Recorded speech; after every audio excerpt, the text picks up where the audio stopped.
तो दोस्तों वीडियो की शुरुआत में ही मैं आपको बता देता हूं कि अगर आप गैलेक्सी A34 के कैमरे से सेटिस्फाइड हो तो फिर 6500 रुपये खर्च करके A35 पर अपग्रेड करने के बाद आपको घंटा कुछ नहीं मिलने वाला। जैसे कि शुरुआत करते हैं सबसे पहले इनबॉक्स आइटम से, तो दोनों ही डिवाइसेस में आपको कुछ नहीं देखने को मिलेगा, केवल type C to type C cable देखने को मिलती है।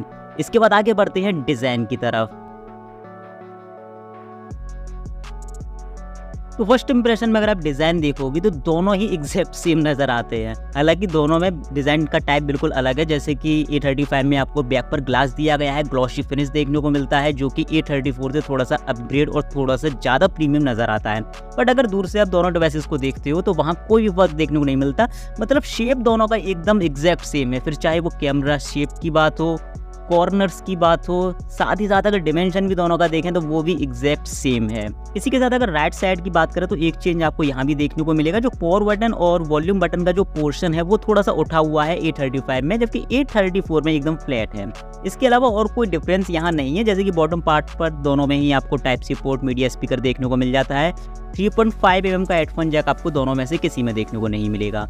लेफ्ट साइड पर आपको दोनों में किसी में कुछ नहीं देखने को मिलता है। टॉप पर आपको मिलता है सिम और SD कार्ड स्लॉट, इसके अलावा सेकेंडरी माइक। दोनों ही डिवाइसेस आते हैं हाइब्रिड सिम स्लॉट के साथ। और यहाँ से आप फ्रंट से देखोगे तो केवल पंच होल डिस्प्ले यानी कि नॉच टाइप का डिफरेंस देखने को मिलेगा।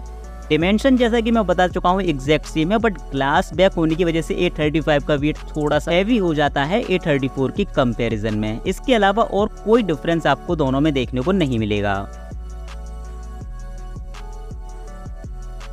डिस्प्ले की बात करें तो दोनों में ही आपको मिलता है 6.6 इंच का full HD plus super AMOLED display. Refresh rate भी दोनों ही डिवाइसेस की डिस्प्ले का सेम है 120 हर्ट्ज का।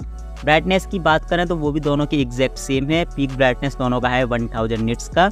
इसके अलावा अगर दोनों डिवाइसेस के इस समय कलर टोन की बात करें तो वो भी एग्जैक्ट सेम ही देखने को मिलती है। यानी कि डिस्प्ले के मामले में भी आपको कोई डिफरेंस देखने को नहीं मिलता। बेजल्स भी लगभग सेम ही देखने को मिलते हैं। कोई भी डिफरेंस यहाँ डिस्प्ले के मामले में नहीं है। बस जो मेन डिफरेंस रहेगा वो आपका नॉच टाइप का रहेगा। A35 में आपको मिलता है पंच होल डिस्प्ले, जो कि A34 के टाइप यू नॉच से बेहतर है। UI फीचर्स की बात करें तो दोनों ही डिवाइसेस Android 14 पर रन करते हैं। दोनों में ही आपको ऑलवेज ऑन डिस्प्ले देखने को मिलता है, लेकिन यहाँ A34 का ऑलवेज ऑन डिस्प्ले ज़्यादा बेहतर है, क्योंकि यहाँ पर कस्टमाइजेशन आपको ज़्यादा बेहतर देखने को मिलते हैं। अपना आप खुद का वॉलपेपर भी लगा सकते हो, कई सारे क्लॉक स्टाइल भी दिए गए हैं जो कि A35 में नहीं है। हालांकि हो सकता है A35 में गुड लॉक यूज करने के बाद आप ऑलवेज ऑन डिस्प्ले को और अच्छे से यूज कर पाओ। सिक्योरिटी के लिए दोनों में ही अंडर डिस्प्ले फिंगरप्रिंट स्कैनर देखने को मिलता है, जो कि काफ़ी कमाल का वर्क करता है। साथ ही साथ फिल्टर लॉकिंग सिस्टम भी दिया गया है। क्विक एक्सेस पैनल को आप यहाँ से देख सकते हो। NFC सपोर्ट दोनों ही डिवाइसेस करते हैं। दोनों में ही ऑटो कॉल रिकॉर्डिंग का फीचर भी देखने को मिल जाता है। तो दोस्तों अगर गैलेक्सी A34 और A35 के कैमरा स्पेसिफिकेशंस की बात करें तो वो दोनों की लगभग सेम ही हैं। इसके साथ ही साथ कैमरा फीचर्स की बात करें तो वो भी लगभग सेम है। जैसे कि पोर्ट्रेट मोड आपको दोनों में देखने को मिलता है। इसके अलावा अल्ट्रावाइड फोटोज और वीडियोज आप दोनों से रिकॉर्ड कर सकते हो। एक्स्ट्रा फीचर्स की बात करें तो प्रो मोड के साथ साथ pro video, slow motion, super slow motion, night mode, ये आपको दोनों में देखने को मिलता है। वीडियो की रिजोल्यूशन की बात करें तो 60 FPS पर फुल HD तक का वीडियो आप दोनों से रिकॉर्ड कर सकते हो और 30 FPS पर अल्ट्रा HD तक का। OIS दोनों डिवाइसेस सपोर्ट करते हैं और सुपर स्टेडी मोड भी आपको दोनों में देखने को मिल जाता है। यानी कि कैमरा फीचर्स और कैमरा स्पेसिफिकेशंस दोनों के एग्जैक्ट सेम है। अब देखना यह है कि क्या कैमरा परफॉर्मेंस भी दोनों की सेम रहती है। तो चलिए चलते हैं कैमरा सैंपल्स की ओर।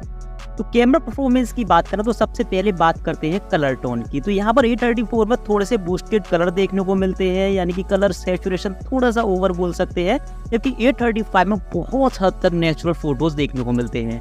डायरेक्शन लाइट में ये फोटो लिया है और एक अननेसेसरी येलो टोन आप देख सकते हो A34 में।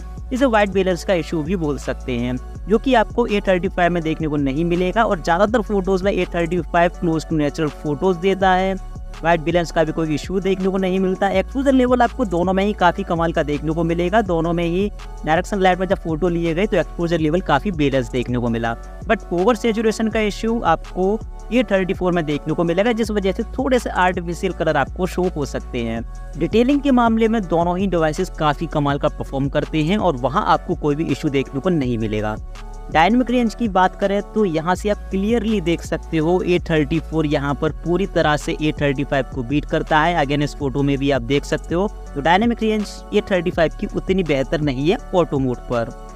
रियर कैमरे के पोर्ट्रेट मोड की बात करें तो डेप्थ सेंसर आपको दोनों में से किसी में देखने को नहीं मिलेगा, बट उसके बावजूद भी एज डिटेक्शन दोनों काफ़ी कमाल का है। स्किन टोन बिल्कुल डिफरेंट है। A35 में थोड़ी सी रेडिश स्किन टोन देखने को मिलती है, एक रेड टोन देखने को मिलती है, जबकि A34 में थोड़ी सी वाइट स्किन टोन देखने को मिलती है। तो पर्सनली अगर दोनों को कंपेयर करें तो यहाँ A34 का पोर्ट्रेट मोड मुझे फर्स्ट इंप्रेशन में A35 के कंपैरिजन में ज़्यादा बेहतर नज़र आता है। इसके अलावा अगर ब्यूटी इफेक्ट की बात करें तो वो दोनों में ही इशू देखने को मिलेगा। पोर्ट्रेट मोड पर बहुत ज़्यादा अच्छा ब्यूटी इफेक्ट नहीं रहता है, तो आप खुद भी जज कर सकते हो कि इनमें से कौन सा पोर्ट्रेट मोड आपको पसंद आता है। लो लाइट फोटोग्राफी के मामले में भाई अपग्रेडेशन आपको जरूर देखने को मिलेगा। A35 से आपको ब्राइटर फोटोज भी देखने को मिलती है, बैकग्राउंड से आने वाली लाइट को भी अच्छे से एडजस्ट करता है, एक्सपोजर लेवल ज़्यादा बेहतर देखने को मिलता है, और जो लाइट होती है वो आपको प्रॉपर नेचुरल देखने को मिलती है A34 के कंपेरिजन में। अल्ट्रा वाइड फोटोज में भी A35 नेचुरल परफॉर्म करता है, मतलब डायरेक्ट सनलाइट में जो फोटो लिया गया है, इसके अलावा ये भी डायरेक्ट सनलाइट में लिया गया है तो अलग धूप नजर आती है, जबकि A34 में बिल्कुल आर्टिफिशियल कलर, बूस्टेड कलर नजर आते हैं। तो अल्ट्रा वाइड मोड के मामले में भी A35 A34 से बेहतर है। फ्रंट कैमरे की बात करें तो कुछ ये परफॉर्मेंस आपको यहाँ देखने को मिलती है। अगर थोड़ा सा जूम करके पिक्चर को देखेंगे तो आपको दिख जाएगा कि किस लेवल का ब्यूटी इफेक्ट आपको दोनों में देखने को मिलेगा। स्किन टोन में आपको सेम डिफरेंट देखने को मिलता है जो आप रियर कैमरे पर देख चुके हो। हल्की सी रेड स्किन टोन आपको A35 में देखने को मिलती है, थोड़ी सी वाइट स्किन टोन आपको A34 में देखने को मिलती है। पर्सनली मुझे दोनों में से किसी भी डिवाइस की सेल्फी पसंद नहीं आई, और डिफरेंट या चैलेंजिंग लाइटिंग कंडीशन में दोनों ही डिवाइसेस बहुत बुरा परफॉर्म करते हैं। और यहाँ पर ये जज करना मुश्किल है कि कौन सा डिवाइस आपको कब बुरी सेल्फी देता है। पर्सनली सैमसंग के फैन को बुरा लगेगा, बट दोनों में से किसी डिवाइस का फ्रंट कैमरा मुझे पसंद नहीं आया। और आप यहाँ से खुद जज करिए कि इनमें से कौन सा कैमरा थोड़ा सा बेहतर है, क्योंकि फ्रंट कैमरे में दोनों में से कोई भी बेहतर नहीं है। तो A35 में मिलता है आपको Exynos का 1380 प्रोसेसर, A34 में आपको मिलता है Dimensity का 1080 प्रोसेसर।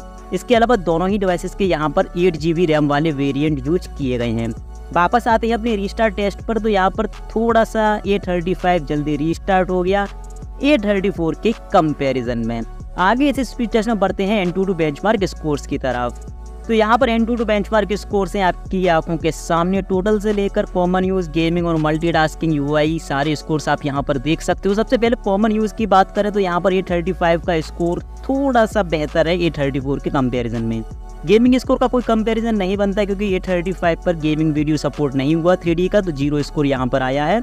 इसके अलावा मल्टीटास्किंग यानी कि मेमोरी स्कोर्स की बात करें तो वहाँ भी A35 थोड़ा सा बेहतर है A34 से। इसके अलावा ये एक वीडियो है जो दोनों ही डिवाइसेस के UI वाले पार्ट में स्क्रोलिंग में रिकॉर्ड किया गया है। अब दोनों ही डिवाइसेस का डिस्प्ले का रिफ्रेश रेट है 120 हर्ट्ज का, तो स्क्रोलिंग दोनों पर ही काफ़ी स्मूथ नज़र आती है। इसके अलावा प्रोसेसर भी दोनों के काफ़ी कमाल के हैं, तो कॉमन यूज़ में आपको कोई भी इशू दोनों में देखने को नहीं मिलेगा। आगे बढ़ते हैं ऐप लॉन्चिंग राउंड की तरफ, जहां पर मैंने कुछ एप्लीकेशंस दोनों ही डिवाइसेस पर लॉन्च करके देखी हैं। तो सबसे पहले नेटिव एप्लीकेशंस की बात करें, जैसे कि कॉल, मैसेज, इंटरनेट, इसके अलावा कैमरा, तो यहाँ पर कोई खास फर्क देखने को नहीं मिला। दोनों ही डिवाइसेस पर एप्लीकेशंस लगभग सेम टाइम पर लोड होते हैं। इसके अलावा कुछ थर्ड पार्टी एप्लीकेशंस की बात करें, जैसे कि यहाँ पर ये कैंडी क्रश मैंने लोड किया है, तो क्विक रेस्पॉन्स टाइम दोनों का ठीक रहा, पर थोड़ा सा A35 जल्दी लोड हो गया। अगर आप वीडियो को स्लो मोशन में देखोगे तो आपको पता चल जाएगा, हालांकि इतना बड़ा फर्क नहीं है जिसे आप एक नज़र में देख सको।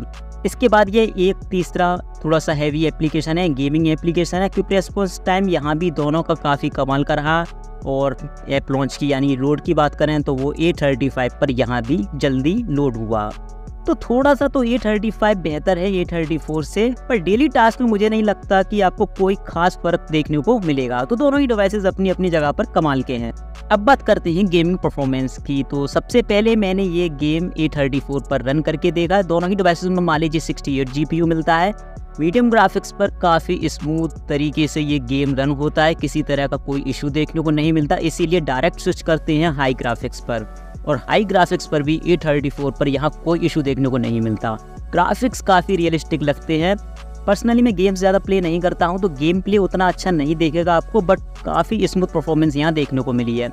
सेम फिर मैंने A35 के साथ किया। मीडियम ग्राफिक्स गेमिंग को स्किप करते हैं, डायरेक्ट हाई ग्राफिक्स गेमिंग की टेस्टिंग करते हैं, तो यहाँ भी काफ़ी स्मूथ परफॉर्मेंस देखने को मिली। तो दोनों ही डिवाइसेस पर आप हाई ग्राफिक्स तक की गेम्स बिना किसी इशू के प्ले कर सकते हो, और गेमिंग परफॉर्मेंस में मुझे कोई खास फर्क यहाँ देखने को नहीं मिला। यहीं अगर बैटरी की बात करें तो दोनों ही डिवाइसेस में आपको मिलती है 5000 mAh की बैटरी, और दोनों ही डिवाइसेस 25 वॉट की फास्ट चार्जिंग सपोर्ट करते हैं।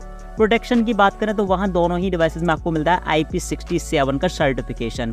A34 में आपको मिलता है गोरिल्ला ग्लास 5 का प्रोटेक्शन फ्रंट पर, वहीं A35 में आपको मिलता है गोरिल्ला ग्लास विक्टस प्लस का प्रोटेक्शन।